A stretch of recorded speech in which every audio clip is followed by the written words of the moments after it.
Hi, welcome to Cruising with Danny. My name's Danny, and I'm a cruise ship dancer. I want to share my thoughts, insights, and stories with you guys. Each week, I'll have new content and ideas to discuss. If you're new or returning, welcome. I hope you enjoy. Hey viewers, welcome back. This is episode 6, and I'm not quite on a ship yet, but the reason being is the postponement of the cruise line sail dates, COVID-19 precautions, and the CDC's most recent restrictions. I will assure you, though, I am not a sitting duck. It seems like things are progressing.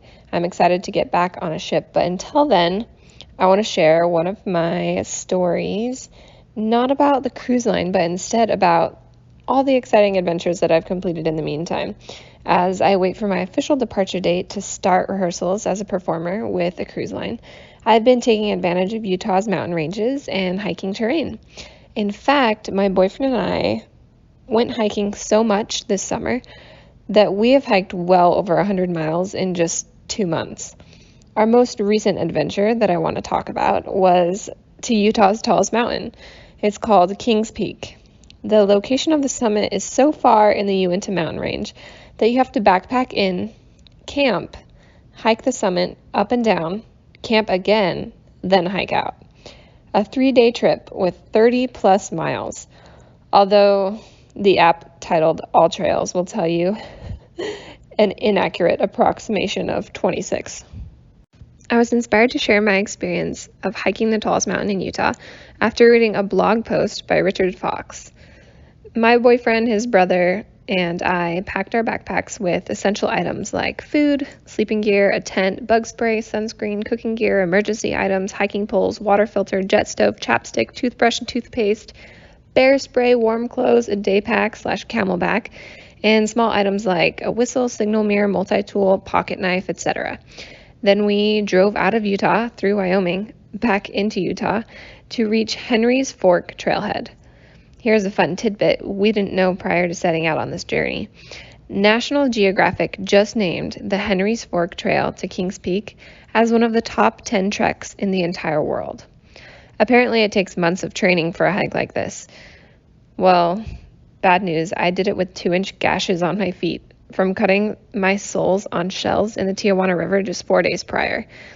I 100% would not recommend completing a hike like this unless you are in good physical condition, your feet are cut free, and all your joints are ready to roll. Not literally down the mountain, of course.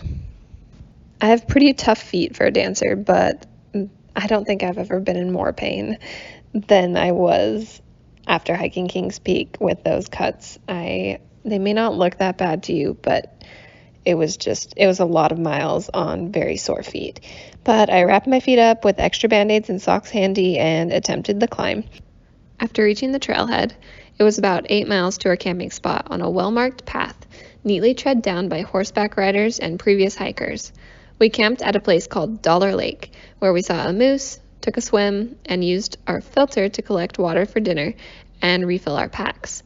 After setting up our tent, hanging our bags up on tree nubs, sealing our food, and filling our bellies with lightweight, just add water meals, we tried to sleep.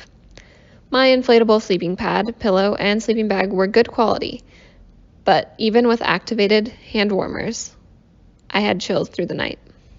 We woke up to a woodpecker alarm. Every morning started the same, with a good dose of DEET bug spray, which I think the breed of mosquitoes on Kings Peak might be immune to, and new bandages for my feet. We had breakfast and put all our stuff in the tent so we could summit with just our day packs. From our campsite to the top of the peak was another 8 miles, the last 2 miles of which were all rock and scrambling on all fours. With a well-marked trail, we had to hike up over Gunsight Ridge and down the other side into the Painter's Basin, and then back up the saddle to the point. Kings Peak was deceiving because as we climbed, each new point seemed like the top, only to realize on the other side of the peak you just climbed was another taller peak to climb. We ran into locals, new friends, and Ohioers. I think this mountain is one hikers do just to say they did it, rather than one for the view at the top. I say this because everything was so itty-bitty from the top, it all started blending together. We all felt pretty cool once we started hiking the summit, only to swallow our pride as a jogger ran past us with a pair of skis on his back, impressed by his pace and load we later learned by looking down the side of the mountain, he skied down the steep slope through rocks and small patches of snow to the base. Instead of shortcutting across more rocks to get back to camp, we took the long, loopy way back, and it was a good thing too. Coincidentally, because we didn't take the shortcut, we crossed paths with a fellow hiker who was in need of our help. My boyfriend's brother went with this hiker to help him look for his mom, who I guess he had lost after splitting up. Turns out his mom slowly made her way back to camp, while the hiker was doubling back looking for her. The whole time I hiked, I thought about my ancestors and Utah pioneers who walked several miles a day, some without shoes, to reach a place they could finally settle and call home. My feet were sore as we shuffled back to camp, but I tried not to complain, reflecting on what many women did in heavy dresses with babies on their hips. After another delicious dinner, I had a better night's sleep, thanks to my fellow hikers for giving me the middle spot in the tent, which enclosed more body heat. We refilled our water, packed up our camp, ate oatmeal for breakfast, and headed down the mountain. It was such a marvelous hike and accomplishment, despite a small water leak, melted cheese, my constant tender feet, ripped pants, many mosquito bites, and a lost earring. I am auspicious to say I successfully hiked the tallest mountain in my home state, Kings Peak. Thanks for listening this week. If you have any ideas, questions, or discussions, feel free to comment them down below. I've also linked my blog down in the description if you want to check it out. If you're new, welcome. Check out my first episode explaining how this series got started. Otherwise, I'll see you guys next week. Thanks for sailing with me. We'll chat real soon.